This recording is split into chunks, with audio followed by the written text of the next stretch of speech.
I'm Ed Sheeran, and you're watching Noise 11. And we welcome back into noise11.com. Ed Sheeran, good to have you back. Good to be back. The Grammy-nominated Ed, now we can say, because that's something you've picked up since you were. That's the tagline now. Yeah. I've also become a baron recently. A baron. A baron. Yeah. There's a dude that owns.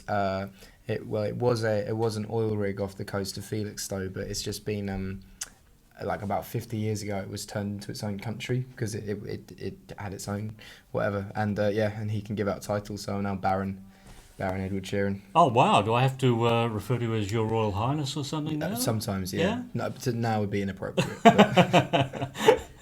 We bow before you, Baron Ed. Yeah, well, my manager's wife's a dame as well, Dame of Sealand and Baron of Sealand. And of course Sir Elton John is all part of your posse as well? Yeah, part of the posse.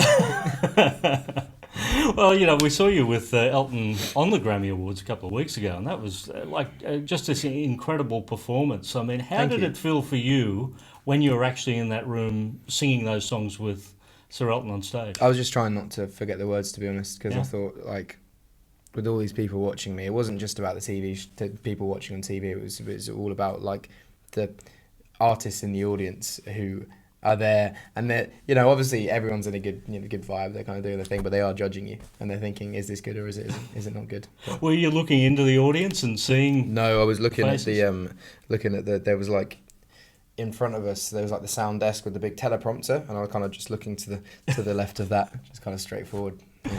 You were tweeting something before you went in about being in the in the dressing room with Elton and Taylor Swift and having this 2-hour conversation. What were the three of you talking about in that?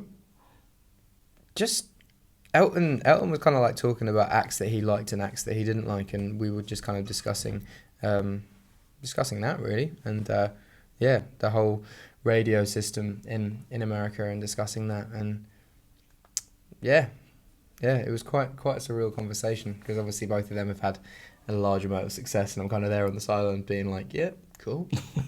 Done a couple of million over here, but all right. Yeah. Well, Taylor sort of had a bit of success with thanks to you on the Red record, because you. No, I don't think it was thanks to me. I think look, you contributed. I contributed a song out of 16. I think she did a large amount of the success on her own. Yeah. Yeah. But when you wrote that song together. Yeah, we wrote that in June. Yeah, good. And did you go in to write that song together? Yeah. For the Red album? Yeah, well, no, we went in to write another song for the Red album, and then we went to record that other song.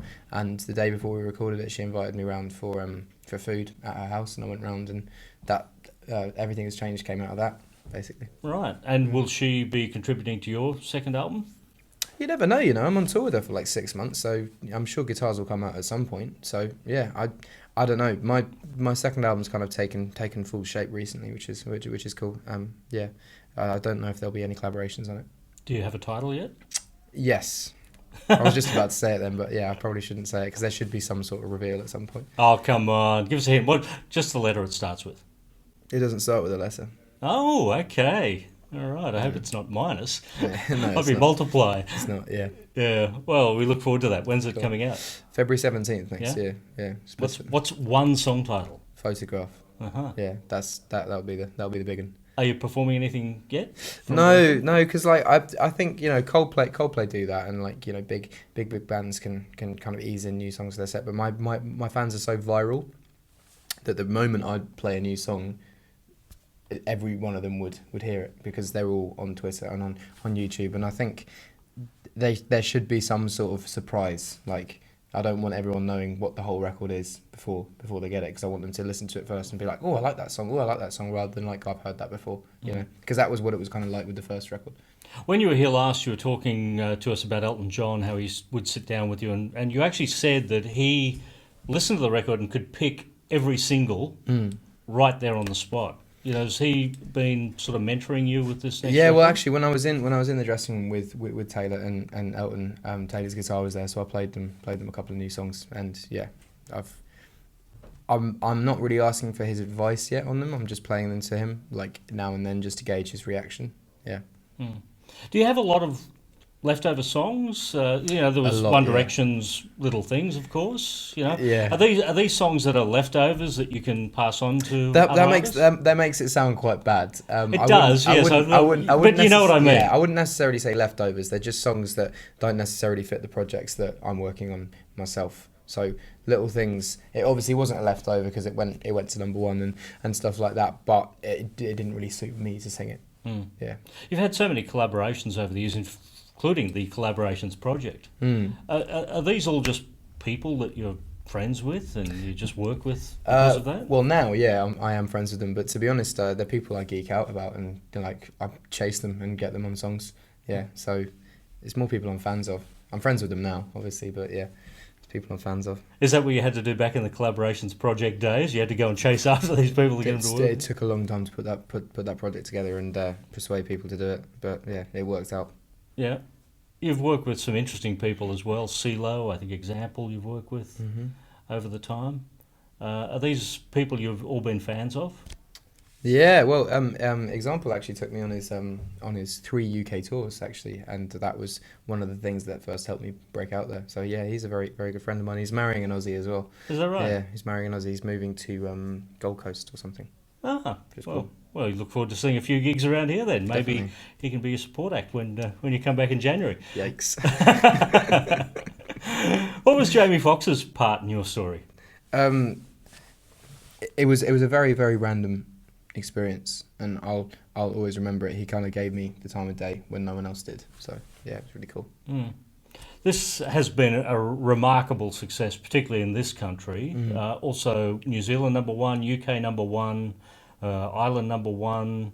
I think even USA #5. Yeah. Have you been a bit of a chart watcher? Have you sort of plotted it as it's? I haven't around the world? planned for this success, but yeah, I've definitely been watching it all unfold. The Australia thing's been kind of baffling to me because, like, I could understand the album going top 5 in America because of the amount of work that I put in there. Like, I'd spent a long time just there plugging, and when it was released, it went to number 5, and we were like, yes.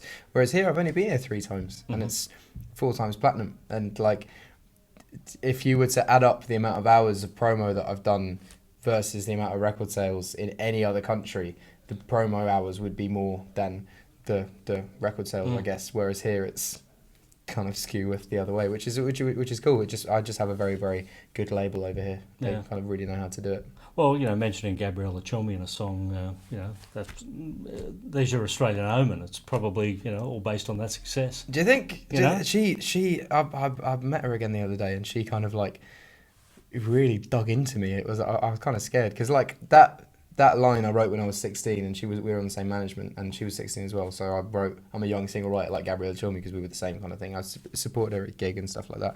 But yeah, and like last year at Radio 1 Big Weekend, I bumped into her backstage, and she was like, "Was that song a dig at me? Was it a dig at me? My boyfriend was going to beat you up," and I was just there like, "No." I mean, it was a kind of a compliment. Like I was just kind of name dropping. It was like, "Oh, okay, that's fine then." Yeah. But like the initial thing was a bit. I was like, "All right, cool." That's Yeah. very funny. Because Damien Rice wasn't offended, was he? I don't know. I haven't really spoken to him. Like, Yeah. I don't know where he is or what he's up to. Yeah, I think he's making an album. Mm. When you were writing the songs, for this record, I think the A-Team was the first of the singles and the first hit from that. Did it just feel like the right song at the time when you were recording it and writing it? No. And to be honest, it wasn't the right song at the time when we released it. The only reason we released it is because I signed and I wanted to get everything out as quick as possible because it was ready and the music video was already done for it. So we were like, okay, we'll just go with that one as the first single, and that's why it blew up. But I don't think I would have had this success had that one not been the first single. Well, there's been so many singles that have come off the album. It's almost like a greatest hits record now. Lego House, another massive hit around the world. Thank you. Yeah, it's pretty mad. It's pretty mad. I'm trying to hold it back a little bit. I don't want to release too many singles. And like, it's kind of got to a point where I've been on the radio solidly for 2 years. I need to pull it back a little bit, So we'll talk about some of the songs then. Drunk was another single off the record. How did that come about?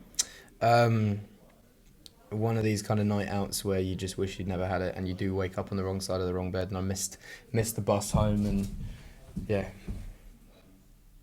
just one of them. And that was that? That was that, yeah. That was quite was quite a therapeutic song to write, because I was like writing writing all my kind of demons in that tune. I mean, it sounds very upbeat and happy, but when you read it on paper, it's a bit depressing. What about Small Bump? That's kind of self-explanatory, I think. Yeah, its subject matter is kind of said in the title, and in the song there's no real kind of metaphor that hides that. Yeah. And Give Me Love, I guess, was the one that basically comes to the end of the singles, isn't it? Yeah. Give Me Love was Give Me Love is just a love song. There's nothing too kind of eerie about that. But yeah, it's that seems to be one of the most popular ones over here. It's an incredible experience going to one of your gigs. The last few times that I've seen you when you've been out here, and the audience seem to know every single word of every single song, don't they? Yeah, I'm very lucky in that respect with my fan base, because they're so loyal, and they really do know all the words of the songs. Whereas I have friends that have had big hits and their fans only know the big hits. So I think it's a good balance of the fans knowing the songs, but also having the hits as well. Yeah, well, it's always good to catch up with you and get updated on the story. Thank you. At Noise 11, we thank Baron Ed Sheeran for coming in to see us. Yes. Thank you, Baron. Sweet.